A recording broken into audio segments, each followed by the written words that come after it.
तभी शाजिर घर पहुंचता है और नबील को कहता है आज मैंने एक तीर से दो शिकार किए हैं। माज ने भी शिफा को छोड़ दिया और उसके घर वाले भी अब मेरे कंट्रोल में है। कल मैं शिफा से शादी की बात करूंगा। ये सुनकर नबील फौरन तैमूर के पास जाता है और उसे बता देता है कि शाजिर शिफा से शादी करना चाहता है। तैमूर के होश उड़ जाते हैं और वो फैसला करते हैं कि किसी भी सूरत में यह शादी नहीं होने देंगे। लेकिन अगले ही दिन शालियान के ऑफिस पहुंच जाता है। वो अलियान से कहता है मैंने आपके लिए बहुत कुछ किया है और आज मैं आपसे सिर्फ एक चीज मांगने आया हूँ। अलियान कहता है तुम्हारे लिए जो मुमकिन होगा मैं जरूर करूंगा। तभी शाहिर कहता है मैं शिफा से शादी करना चाहता हूँ। अलियान यह सुनकर हैरान रह जाता है और कहता है शिफा तो माज की बीवी, तुम उससे शादी कैसे कर सकते हो? शाजिर फौरन कहता है मैं शिफा से मोहब्बत करता हूँ और अब माज से उसका रिश्ता खत्म हो चुका है। दूसरी तरफ जब अलियान अपनी बीवी से बात करता है तो वो भी शाजिर के रिश्ते पर राजी हो जाती है। उसी वक्त शाजिर मिठाई लेकर उनके घर पहुंच जाता है। लेकिन जब शिफा को बताया जाता है कि उसकी शादी शाजिर से करने का फैसला हुआ है तो शिफा साफ इनकार कर देती है। वो कहती है मेरी जिंदगी बर्बाद करने की सबसे बड़ी वजह यही शख्स है, मैं इससे कभी शादी नहीं करूंगी। तभी शाजिर शिफा को धमकी देता है कि अगर तुमने मुझसे शादी नहीं की तो यह घर मेरे नाम है और मैं तुम्हारे भाई और भाभी को यहाँ से निकाल दूंगा। इसी वक्त उमैर की तबीयत अचानक खराब हो जाती है। उसे हॉस्पिटल ले जाया जाता है और डॉक्टर बताता है कि उमर की फौरन सर्जरी करनी होगी और इसके लिए बाहर से स्पेशलिस्ट डॉक्टर बुलाना पड़ेगा। इसके लिए बहुत बड़ी रकम की जरूरत होगी। यह सुनकर शिफा परेशान हो जाती है। वो मजबूरन शाजिर से कहती है मैं तुमसे शादी के लिए तैयार हूँ, लेकिन पहले उमरैर का ऑपरेशन करवाऊं और वादा करो कि अलियान भाई का घर उनके नाम कर दोगे। शाजिर फौरन ऑपरेशन के पैसे जमा करवाता है और स्पेशलिस्ट डॉक्टर को बुलवा लेता है। साथ ही अलियान की प्रॉपर्टी भी उसके नाम करने का वादा कर देता है। दूसरी तरफ माज को भी आखिरकार शाजिर की असल हकीकत का पता चल जाता है। उसे समझ आ जाता है कि शाजिर ने शिफा को हासिल करने के लिए उसके खिलाफ इतनी बड़ी साजिश रची थी। तभी माज को पता चलता है कि शिफा शाजिर से शादी करने वाली है। माज नरमीन से पूछता है तुम्हें यह सब कैसे पता? नरमीन बताती है कि शाजिर ने खुद उसे कह दिया है कि वो उससे शादी नहीं करेगा। यह सुनकर नरमीन बुरी तरह टूट जाती है और माज से कहती है भाई प्लीज ये शादी रोक दें, मैं शाजिर को किसी और का होता हुआ नहीं देख सकती। तभी माज शिफा के घर पहुंचता है और शिफा से माफी मांगता है। वो कहता है शिफा मुझे माफ कर दो, मैंने तुम पर यकीन नहीं किया। लेकिन शिफा साफ कह देती है माज तुमने जो फैसला किया था वो तुम्हारा था, अब मैं दोबारा तुम्हारी जिंदगी में नहीं आ सकती, इससे बेहतर है तुम यहाँ से चले जाओ। दूसरी तरफ उमर का ऑपरेशन कामयाब हो जाता है और अब शाजिर और शिफा की शादी का दिन करीब आ जाता है। लेकिन शादी से पहले ही एक और ट्विस्ट आ जाता है। शाजिर शिफा को शॉपिंग के लिए मॉल लेकर जाता है।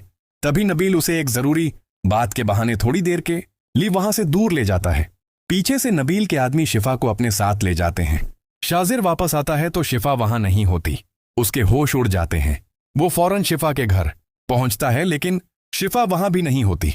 तभी शाजिर अपने जरिए से शिफा के फोन की लोकेशन मालूम करवाता है और उसे फार्म हाउस का पता चलता है। उसी वक्त शाजिर फार्म हाउस पहुंच जाता है और देखता है कि नबील ने शिफा को वहां रोक रखा है। शाजिर गुस्से में नबील को रोकता है और शिफा को वहां से ले आता है। आखिरकार शाजिर मौलवी साहब को बुलवाता है और शिफा से निकाह कर लेता है। निकाह के बाद शाजिर शिफा को अपने घर लेकर जाता है। तैमूर उसे देखकर हैरान रह जाते हैं और पूछते हैं यह कौन है? शाजिर फौरन कहता है मैंने शिफा से निकाह कर लिया है। रात को शाजिर शिफा के पास आता है और कहता है अब तुम मेरी जिंदगी का हिस्सा हो। लेकिन शिफा उससे दूर कर देती है और कहती है मैं तुमसे नफरत करती हूं, मैं तुम्हें कभी अपना शौहर दिल से नहीं मानूंगी। शाजिर कहता है मुझे तुम्हारे जिस्म से नहीं तुम्हारी रूह से मोहब्बत है। लेकिन शिफा के चेहरे से साफ नजर आ रहा होता है कि उसके दिल में शाजिर के लिए मोहब्बत नहीं बल्कि एक ऐसा राज है जो बहुत जल्द शाजिर की पूरी दुनिया बदलने वाला है। तो दोस्तों, क्या शिफा ने शाजिर से यह शादी सिर्फ बदला लेने के लिए की है? क्या माज शाजिर की पूरी हकीकत सबके सामने ला पाएगा? और क्या शाजिर को कभी पता चलेगा कि जिस शिफा को वह हासिल करने में कामयाब हुआ है वह असल में उसके खिलाफ क्या प्लान कर रही है? आपको क्या लगता है? अपनी राय कमेंट में लाजमी बताएं। और याद रहे यह हमारी प्रेडिक्शन है जो एंटरटेनमेंट और एजुकेशन पर्पस के लिए बनाई गई